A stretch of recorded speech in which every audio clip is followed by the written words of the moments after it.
Okay. Hi, everyone. Welcome to today's module 4. And we'll be talking about client acquisition channels. Now, we're going to be diving into high performing client acquisition channels that are largely used by top agencies globally. There are a lot of them, but we'll be walking through about 6 or 7 thereabouts. So, without much further ado, let us proceed. So we want to look at the main channels we use to get clients, and in no particular order, we'll just make mention of them. Number one is cold emails, sending cold emails, and this is like it has the highest control and it's the most scalable because you have a good control on what you are sending out.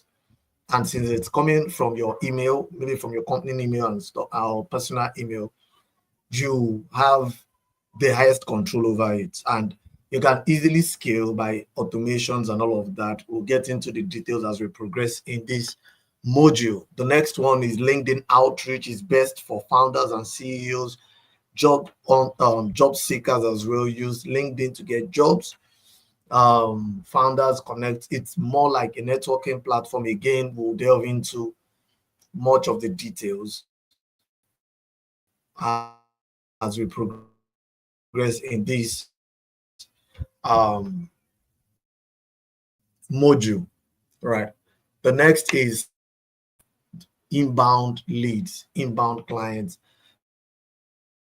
So most of the time, people tend to ask for help on many Slack communities. Same thing with Reddit and other and Discord, but we are focusing on Slack. We are focusing on Slack communities in this module, right?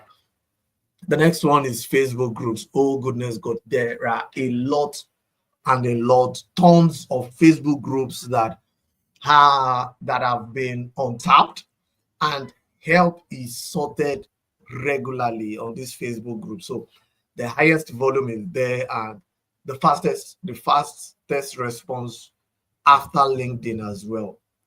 LinkedIn and after LinkedIn, Twitter and Facebook in no particular order again. So the next one is going to be Twitter, which is also known as X, and it's good with you being able to position yourself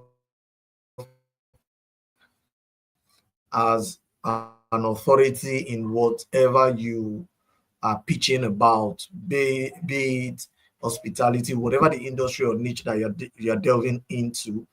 If you want to position yourself properly as an authority, as someone who knows what he or she is saying, Twitter or X is a very good platform to leverage on.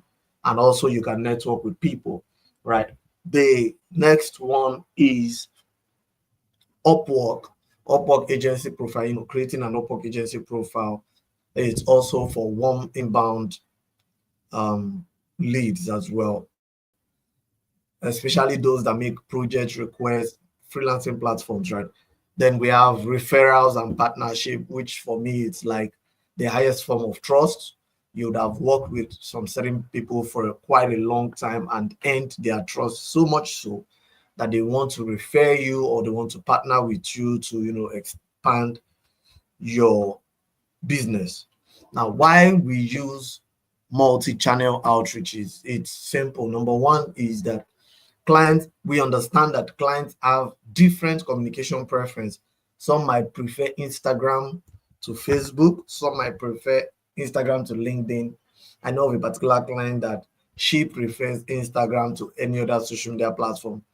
If you find she's on LinkedIn as well, but if you find her on LinkedIn and you cannot get through to her, just go find her on Instagram. Her Instagram is always on, always on. All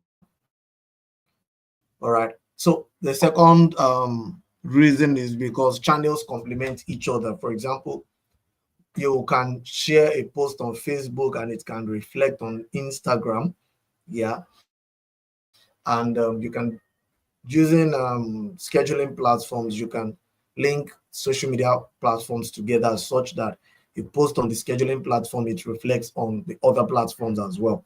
Now, because of visibility, there is a need to use multiple channels to reach out, right? Number four is that it reduces dependency on one source of outreach or one source of you getting leads. Yes, it reduces the dependency. You don't need to focus on, oh, I only have LinkedIn to get clients from, or I only have excuse me, or I only have Indeed to get clients from. No, there's versatile, there's a large range of sources for you to get clients from. Number five, I mean, number five is that it increases conversion rate. So think about it when you're sending a particular message across multiple social media platforms. Take, for example, you send one message to different social media platforms and channels, and then it is reaching multiple multiple target audience. There is a higher rate of conversions than when you're just focused on one channel. So a great acquisition specialist must master at least three major channels. You can master more, but at least understand the ins, outs, do's, and don'ts of three major channels. It's pivotal. So we're going to be hitting off with the first one, and I hope it's not going to be so bulky, right? So the first one is code is the most powerful acquisition channel. Why do we focus on cold email, or why does cold email works? Number one is it is predictable. I send my proposal, I pitch my service, or I send a cold email to a business that is in need of the service. They look through my provided proven social records, and then they were like, this person is good to go, let's just work with this person, right? It's predictable, it's scalable, you can automate it. It's highly targeted. Yeah, it's highly targeted. So when you excuse me, so when you what's it called, when you generate your leads under a particular niche, you know that you are sending a particular proposal to people under that niche, right? Because you're sending proposal to people under that niche, easily you know your target audience. All right, and then whenever any of them is giving feedback or is replying, you know how best for the next steps to how to progress with the next steps, right? Number three is low cost. Email, sending email, other than consuming data and the brain work where you tend to think of the best email copy to send out, or what is the need of these people, and then you send it out, right? It's a low cost platform to work with. Then it's easy to track. It's easy to track because, of course, when you send out the emails on your is it the sent folder, you would see it. If you are using Google, if you are using Gmail, you will see it. Or if you're using Gmail, you see it that you have sent this list of emails to this certain number of people.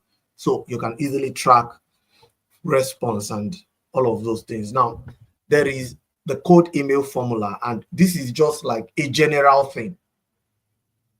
It's general. I'm making it generic first because eventually you would have to be creative with how you draft your email, right? Number one is a pattern interrupt, and it's PPVS. The P stands for a pattern interrupt, and the pattern interrupt is like a personal opener, you introducing yourself, basically why you are sending the email. So some people can be wild. Yeah, some people can go crazy about it. and like, I caught you red-handed. My name is David. I'm with so and so. And so when you see I caught you red-handed, your curiosity sparks up. Caught me red-handed doing what? Pattern interrupt. You get to give them something that when they see it, they are curious to open the email, like what's next, right? And when they read through, the next place that they want to see is, why are you reaching out to us? So why are we reaching out is a problem that we've identified, or a pain point that we have identified. That is the second P, which is the pain point identification. The pain point identification. Okay. The pain point identification. Now, while sharing the pain point identification, like, oh, this is the pain point where I have observed, and the next thing you want to do is you want to share your value, what you can do to help, how you can help. And that is value. That's the V, value plus what you can help with, right? I recently got an email of someone promising to send 500 emails a day to clients. If I am a newbie, if I'm someone desperate, I'll be like, oh, 500, wow, let's go, let's do this. But because I understand the spam, and there are regulations keep increasing on a daily basis, especially in the US. When there is spam, there's increase in spam, there is the highest tendency for, oh yeah, I forgot to do this, skipped my mind. Okay, there's still time to do it. So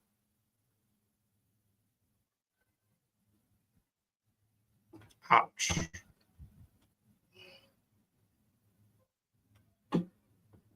Okay, moment.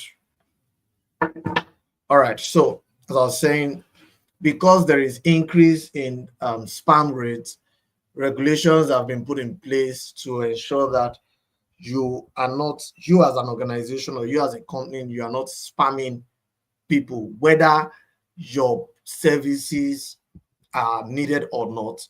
You don't have to spam everybody. So that is where it goes wrong, when you want to send a lot of emails at the risk of it affecting your business. All right. So the number 4, which is the S, is a soft call to action. No pressure. You're not being salesy. You're not trying to sell something real quick. You're trying to provide an opportunity to see if what you have sent as a cold email is what is needed. All right. If what you're sending as a cold email is what they don't need, definitely you won't expect it. You won't expect a feedback. But if it is something that they need, definitely they are going to reach back to you. All right. So that being said, I'll be sharing code email examples. I'll be categorizing them into 4. We have the problem identification. That one is pretty easy, and it's kind of what a lot of people go with on the first instance. Hey, I noticed you are growing quickly in so company, and I know what it means when people grow quickly. Operation workload tends to increase. This is how I can help. We've helped founders cut back so time, 20-30 hours back weekly with trained remote professionals. Something that you have identified a problem and you have quickly provided value. Is it worth exploring? Is it something you would like to delve into more? A soft call to action. It's no pressure. Oh, I don't think I need it at the moment. Cool. All right. Number 2 type of emails you can send is the social pressure. The social proof. The social proof is such that you are sharing, this is what we've done. This is what we've recently done with a particular client, and this was the result it gave. You can go and check on their social media platform. You can follow up on the company and see what we have done has helped them. Is this something you would also want to consider? If it's something that you would like, I'll be happy to help. All right. Then number 3 is the case study. So the case study is such like this. It's similar to the social proof, but you are bringing it on, how would I put it? You're bringing it on a more detailed proof. You're bringing in a more detailed proof such that you're telling, and case study is usually something that happens when you easily get an approval from a client to use their company as a case study for your business. All right, so you can easily state, we recently helped a founder who was overwhelmed with ABCD, and our trained remote professional, I as a trained remote professional, I did ABCD. All right. And then there's a breakup email. This breakup email is interesting such that it allows everybody to know where we are going. So are we doing this or not? All right. Again, no pressure. And you are doing this so that you'll be able to properly manage your lead list. All right.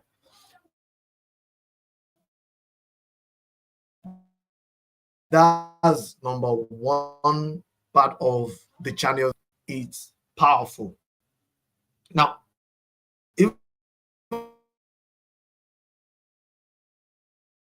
before we get back to email, now there are some mistakes to avoid. There are some mistakes you would want to avoid. There are some mistakes you would want to avoid. Number 1 would be writing a long email. That's short. Is the triple S, sweet, short, simple. Just make it sweet, make it short, make it simple. You don't have to go into the long details, especially when you're doing the first introduction or the first email, right? A lot of these people are super busy. And so if they see something that they can read in 3-4 lines, it's best for them than when they see one long stuff that looks like a newsletter, only to call them out like a hard call to action. Book a call with us now.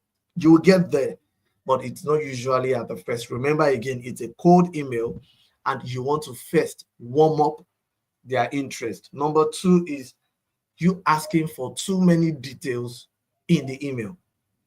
No, again, because it's a cold email, they don't know you from anywhere. Nobody is going to start to send you details of their company, details of their days, details of their dad. All right. So you don't need to ask for too many details. Another thing is that you don't want to do is you don't want to sound desperate. You don't want to sound desperate. You don't want to sound desperate in your email. Let me crack up an example from my head where exactly like the one I shared earlier. For me, is desperation that will make me send an email to someone that I barely know, and I am pitching to them, telling them that I am going to be sending 500 emails per day. Come on, are we? Even with automations, you have to be careful about the number of emails you send out.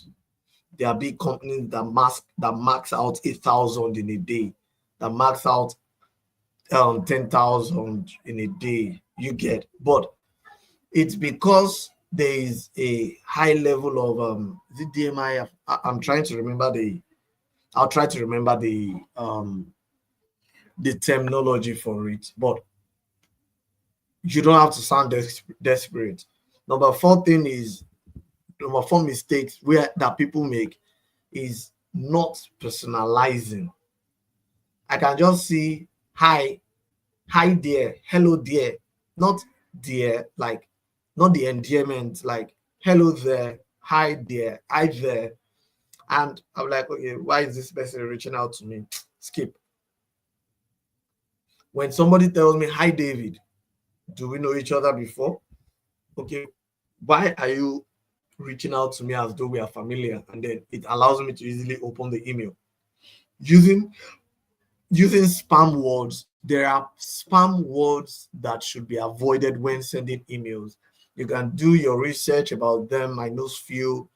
You cannot do buy now. You cannot do discount, 50% discount. Those are spam words that easily can make your emails be dumped into the spam folder. And if you're in the spam folder, nobody sees you. All right. Another thing you want to avoid is using heavy images or attachments. You don't have to do so big of it, especially when you're pitching your proposal and you want to share your pitch station. You can just do a quick um, 2 minutes video, 1 to 2 minutes video. 1 to 2 minutes video. You can just do a quick pitch, sharing what you want to share. I have one of that I did at one point in time, right? And there are tools that you use when you're reaching out via cold email outreach. Number one tool that we use Apollo.io. Apollo is not what's it called? They're not sponsoring this anyway. So, but these are tools that we use to generate emails and also to send cold emails. You can use Apollo, you can use Hunter.io, you can use Snove, you can use Instantly, you can use Mailshake, and there is the Google Workspace, Google Mail, Google Gmail as well. You can use every of those platforms to every of those tools rather to send to embark on your email outreach.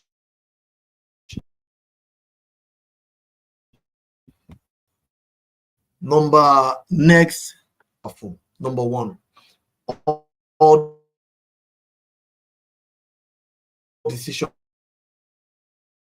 makers are here. All decision makers are here. Head hunters, operations managers, head of operations, CEOs, COOs, founders, co-founders, angel investors. They are all on LinkedIn. Some of them might not be there yet, but a large number of them are on LinkedIn. That's number one. Number two, it's a business-focused environment compared to TikTok, compared to Facebook, where it's like a mix. You get business, you get pleasure, you get random connections, you get comedy, you get a whole lot of that. Business is much more like the call center of LinkedIn. All right. People want to connect, whether they know you from anywhere. And it's beautiful. LinkedIn is beautiful such that someone that you cannot ordinarily, maybe because of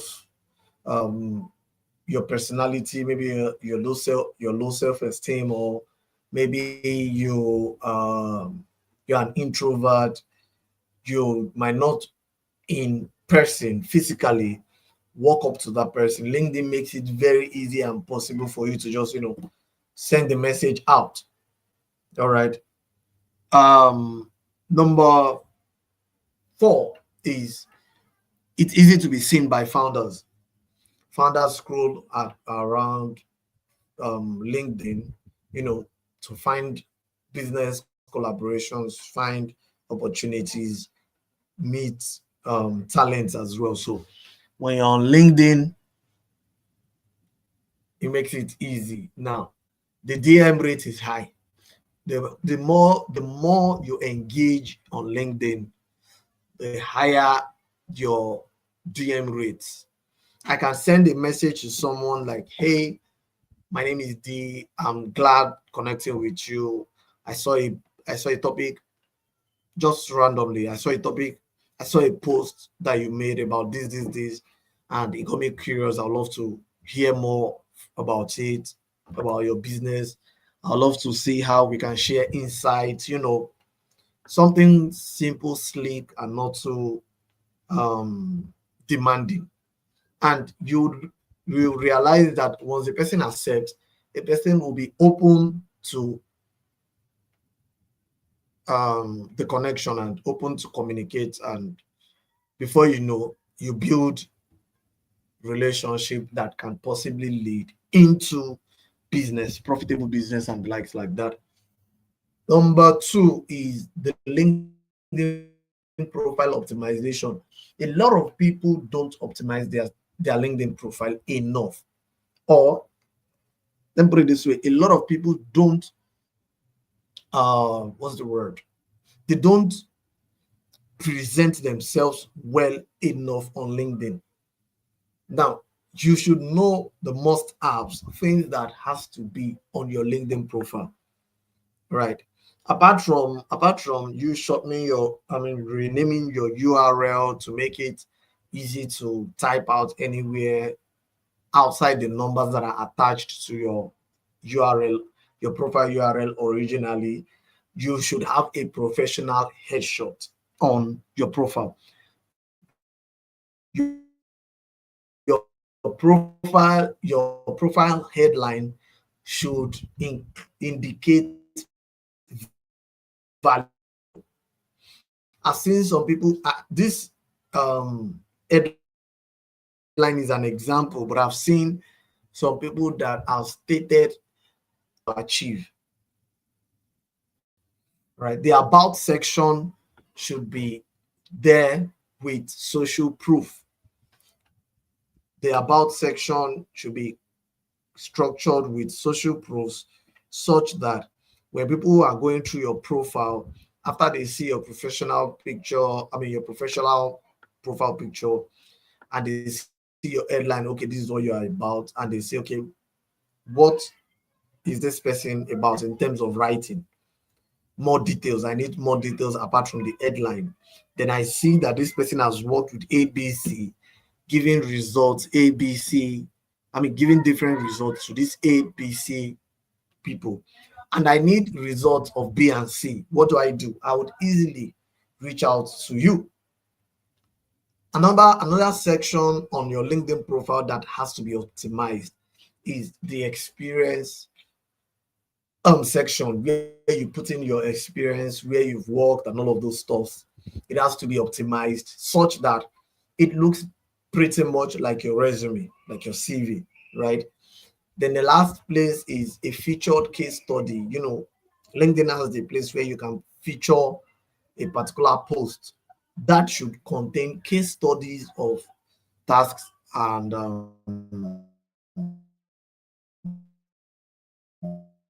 projects that you've executed. Your name is there, David Adetunji. Underneath it, you see helping CEOs and startups. Oh, this is for the agency, but as an individual, you can helping CEOs and startups scale as a trained virtual assistant, or as an experienced virtual assistant, or as a virtual assistant with 5 years plus experience handling this and this kind of tools, right? We're good to go. Let's go to the DM framework. There's a way you reach out to people on LinkedIn that you don't come out demanding, you don't come out salesy, you don't come out desperate, you come out professional, you come out as a rare gem, as a high value ticket, right? So the first thing you want to do is you want to connect with people. I see a lot of people send me they send me connection requests and I accept, and that's it. We are just there to see ourselves and just, hey, we are here together, right? It doesn't work that way if you are going to make the most out of LinkedIn. The connection request has to come with a ask, or not an ask, but an intention. It has to be intentional. And I gave the example, I think in the first module, if I'm not wrong, where someone is reaching out to your DM and the person is doing hi, or the person just sends you friend request and then you've accepted it and there's no communication. That's a dead end. But when you're coming in and like, oh, you saw this person's profile and you saw something that you believe you can gain from the person, as well as share your own insights on it, or on their business, as well as they sharing insights on their business. It becomes something mutual to talk about. Right. So the first is the connection request, always. And the way it is, if you are doing your connection request on the phone, I'm not sure, but I think you might not be able to send a message. But if you are doing it on the laptop, it's pretty easy to just send a message alongside the connection request, right? Number two, messaging on the DM framework is, after they've accepted, you drop a value, it's called a value drop. The value drop doesn't have to be salesy again. It doesn't have to be salesy. It doesn't have to be you want to sell something at that moment. Show them what, when they've accepted, I'm like, oh, I would love to exchange insights. And you tell them about something that you have observed that people within their niche, you might not necessarily pinpoint it as they going through that issue, but you can just summarize like, okay, people around your niche tend to go through this kind of this, that, and you prefer this kind of solution to it alongside other solutions, but you would love to hear how that can help, that particular solution A can help out in their kind of niche. And you'll be surprised that if they are going through that kind of issue, that kind of problem, and you have preferred solution A, and they look at it and like, truly solution A can work. However, I think it will need BCD.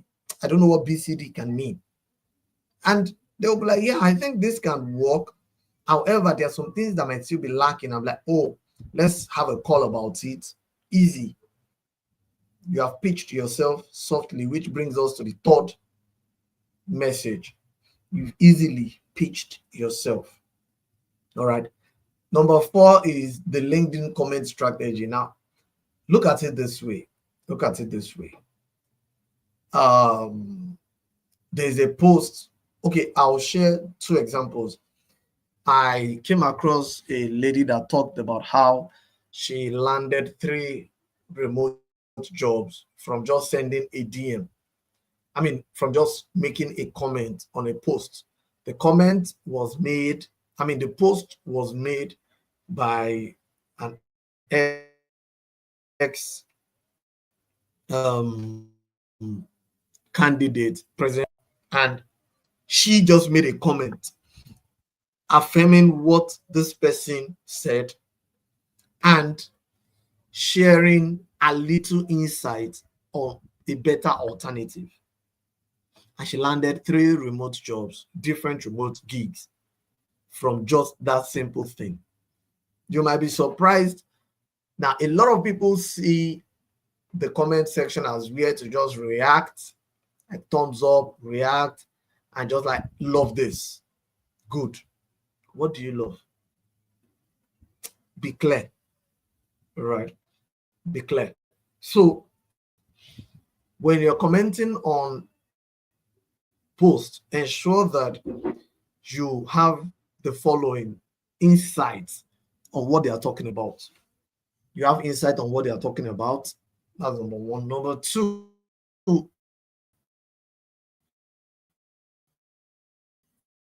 is that whatever your response is going to be, it should be data proven. They should be generic, something that, well, what's wrong with my nose? It's kind of itchy. It's not something that you just came up out of the top of your head into your mouth and stuff, or into your hands and then you go. It should be data proven. And then you share it in such a way that it replicates a storyline. Out for those that did art or drama in school, they will know that stories start with different kind of beginnings. For example, if it is a good beginning, you should envisage that there will be a climax and the end point.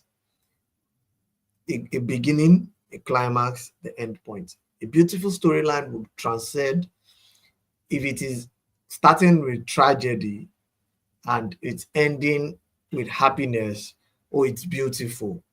If it is starting with tragedy and all through it's just one problem to the other, one problem to the other, and we ended it in problem. It's going to be sad, but it's something nobody would want to associate with. Moving on. All right. So draft a good story. Draft is a good story. The truth is that you have embodiment of stories. You have embodiment of stories. You have seen someone's business fail because of bad decisions. And then there is a post that is being made about a bad decision that is being made, and the business is still shaky. Because you've had that kind of experience, or you've seen that kind of thing before, and you share that kind of story, the person that made the post might not necessarily have an end point, but because you have shared a story that kind of looks similar, you have provided the beginning that a similar beginning, a similar midpoint, and a possible end point, and also a solution to avoid that end point if it is a bad end point. You would have to learn the subtle art of telling stories. And stories, again, comes with the experience. Personal experience, collective experience, experience that you've had from people, it comes with it. All right. Understand this: visibility increases your profile visit. Your profile visit increases their inquiry in your DM, and then calls come in. It's as simple as that. So we want to move into, if there are any questions, please feel free to ask. We're going to move into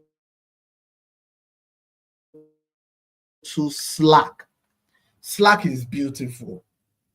Yeah. Slack is beautiful because a place where most of the time, Slack community is a place where you have businesses, you have companies that are starting out. Some of them don't have, they need it. And they are always on communities asking for help. And so there is this bot called WHOCAN, just WHOCAN. WHOCAN, the bot kind of connects with communities, Slack communities, and connects the person asking for help and the person willing to offer the help together.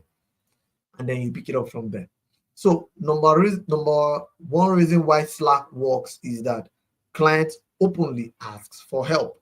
That's number one. Number two is that you can get warm introduction using the WHOCAN. WHOCAN can warmly introduce you, and WHOCAN does it in a way such that it introduces you on the platform, on the community, in the DM, and via email as well. So you can easily have access to the person's email and then proceed communication from there. Then there is zero code outreach because the people that are reaching out are people that need help. So you pitching yourself properly as someone that can do the job due to a prior warm introduction already puts you in a good spot, right? Number five is that there is a high trust environment because these communities, there are various types of communities anyway. Excuse me. There are various types of communities anyway. So, excuse me.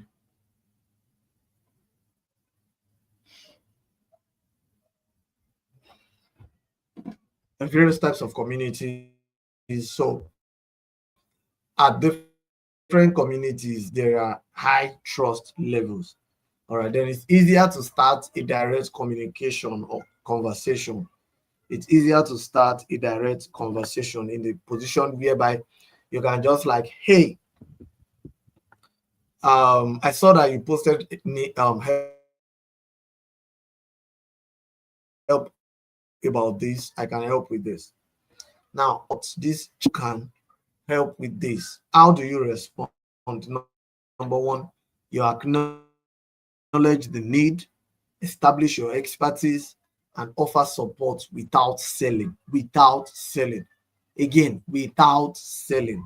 A lot of us are desperate to make money, so much so that we don't care. Our own is, do you want to help now? Be $100.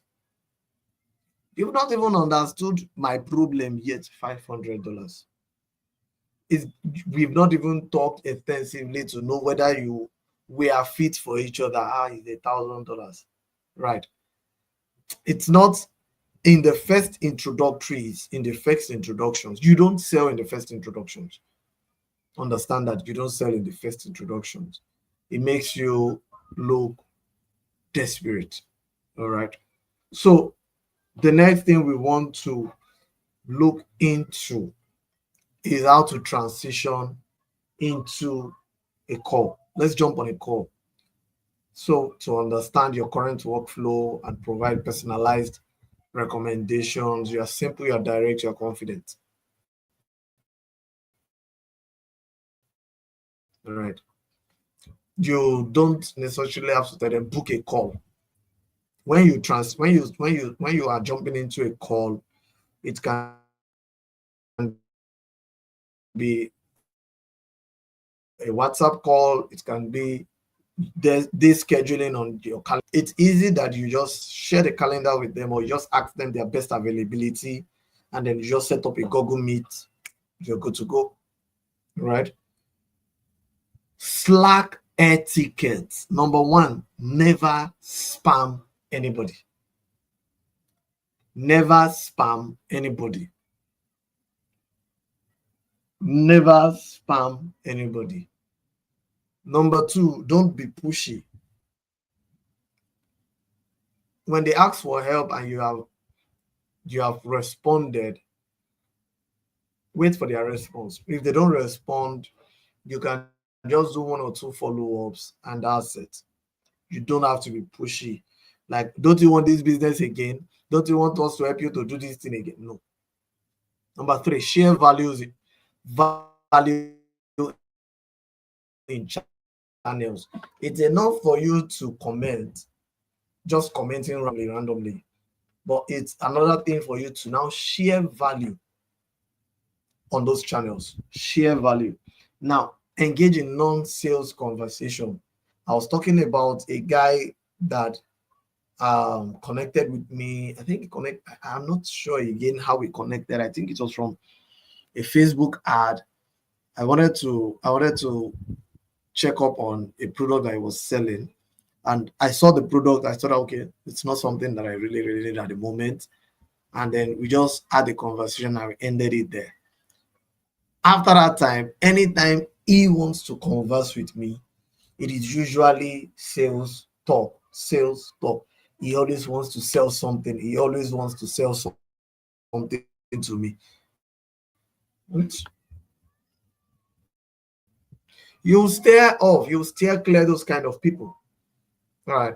Another etiquette you want to ensure that you have is being able to respond fast and professionally. Respond fast and professionally. Wow. I hope I'm not just that value well enough. So why Facebook works?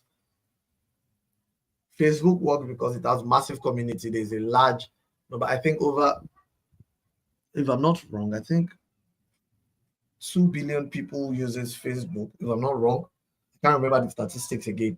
So, but there's a large number of people that uses Facebook. There are massive communities, massive and many founders, both the serious and the unserious ones, the clueless ones, the ones that know what they are doing but they need help, the clueless ones that don't know what they are doing and they need structure and help. They are all on Facebook. There's a lot of I need help with posts, and there's easy visibility. Number two is the search strategy. Based on the service you are providing, search based on the service you are providing, because you are providing these services to this niche or industry and you're targeting a particular location. Those three, add them up into a sentence, search for the Facebook groups. You will find similar Facebook groups that you can join, and you'd post and engage them. Right. Now, post types to engage with. Engage with post types with people complaining about workloads. Talk to them about it. If people are asking for help to review their CV, to review their resume, as an HR specialist, you can easily engage with that post such that they know that, oh, this is what this person does, and they are able to help. Right. Excuse me. Number four, there is you should post your authority, what you are good at doing. This is a practical example. You can create a case study about how you help the founder gain 12 points back quickly by structuring the admin process. Breakdown inside, when you give a breakdown about the process you went through. So it's simple. When you're creating a particular post that you intend to use for inbound lead, like a lead magnet, you have already created what's it called? You have already created you already have a lead magnet, for example, and then you make this kind of post. In the comment section, you break down the process and you give them a soft call to action. Want to know more, want to follow this process up, want to see how this process can be of help, send me a DM, send me this, send me that. You're good to go.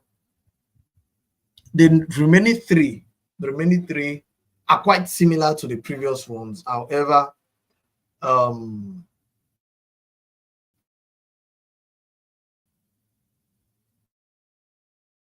you'll see for yourself. Number one is easily, publicly. The engagement is fast.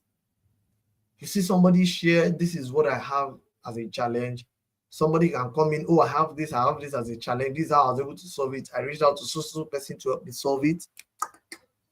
Easily, it's fast. You can create threads that go viral, and decision makers are active. Service decision makers, tech founders, they are active on Twitter. Now, this is a daily Twitter strategy that you should follow. Comment on founders' tweets. A founder makes a tweet about a job or about something or work culture, team value, companies wins, achievements. Make comments about it. They see that you are consistently following up with them. They would even send you a DM. Of course, when they see what you can offer, right? Provide concise insights. Share case studies. Now you can easily drop tips for remote work. One, like, just follow up with sharing of tips for remote work. Share success stories, and also interact with DM people that interact with your posts. Again, you cannot get clients, you cannot reach out, you cannot get clients, you cannot acquire clients if you are not willing to connect with them. You don't expect them to just come and meet you. There's a middle point where you meet, there's a place where you go and visit and meet them. All right. Then we have the Upwork agency model.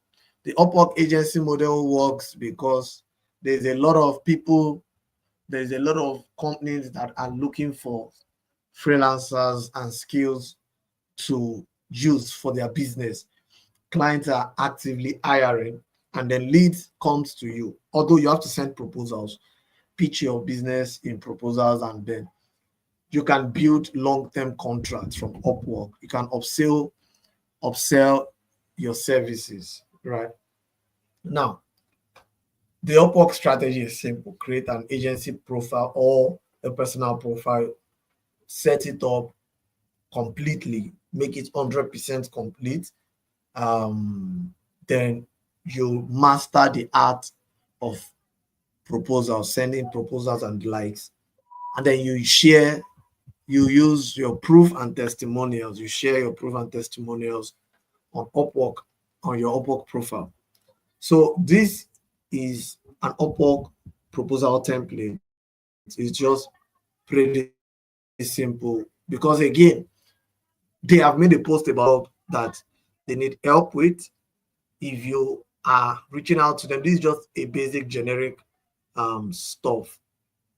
It starts with your, remember the PPVS, which is used for the cold email. A similar process can be used to craft your proposal template. Note, there is no, this is a template. However, it is not constraining that you must follow this. I have sent a proposal with, oh, you need this. Yes, I sent a proposal with, oh, you need this. Why not use this platform, this process to get the result? And I got the job. Yeah. Because that process is I call it the Joseph template. You know, Joseph from the Bible, he shared he told we all know the story anyways, the Joseph template. You share solution to the problem, you identify the problem, you share solution to the problem, you suggest recommendation on how they can go about it. Now, because you've already done 1, 2, 3. You've already done 1 and 2. They will hand over the third for you to continue with. All right. And the last but not the least is the partnership, the referral and partnership. Now, why does this work? It works basically because you are trusted to do it. You are trusted to do it. I have recurring clients that come back, David, can you do this at this period, at this time frame? Oh, yes, I can get it done and stuff. At short time frames, right? And I do it not just because I'm skilled at doing it, but because over time I've been tested and trusted. All right. Number 2 reason why it works is this. You know how rumor flies? This girl, this boy, let me use this practical example. This boy, bad rumor, this boy was caught stealing meat. Before that boy gets to the junction of his house the next day, or even gets to school the next day, that news has already gotten to school before the boy, waiting for the boy patiently to embarrass him. In the same vein, people that sees a good now the good one might not really fly as much, but then think of it this way. I am a business owner. I have worked with client A. I've worked with freelancer A. Freelancer A did rubbish to my work, and I came across freelancer B. Freelancer B did so well with my job that it was fast, it was easy. I got the best quality for the service. The next time a friend of mine reaches out to me and like, oh, I need a freelancer that can do this for me, I am never going to recommend freelancer A. I'm going to recommend freelancer B. Word of mouth. And again is because you have done a good job. So they trust you to do the job. So the referral strategy would be, number 1, of course, when you have done a good job, ask for referrals. Ask for review, simple review. Can you give me a feedback on my job, on my service? Give me a feedback. Then you can even refer the feedback to Google or go on Google Review. Is a very good place to keep reviews, right? You can do that on Google Review. You can also do that on your Upwork. You can put it on LinkedIn. LinkedIn does recommendation where you recommend people for certain roles and stuff. And before you know it, what gets out that this is how good you are. Right. Number two part of it is the partnership. And the partnership works where two people doing similar job, I mean, two doing similar services, partner together either on an agreement base or on a subcontractorship basis, whatever the case may be, but working together to get results. All right. So I believe with this we should drop the curtain on this module and prepare for the next module. Now think about it. All of these channels, which of them can you say you are good with? Which of them would you want to learn? And which of them would seem easy for you? None of them is easy anyway, but which of them would you want to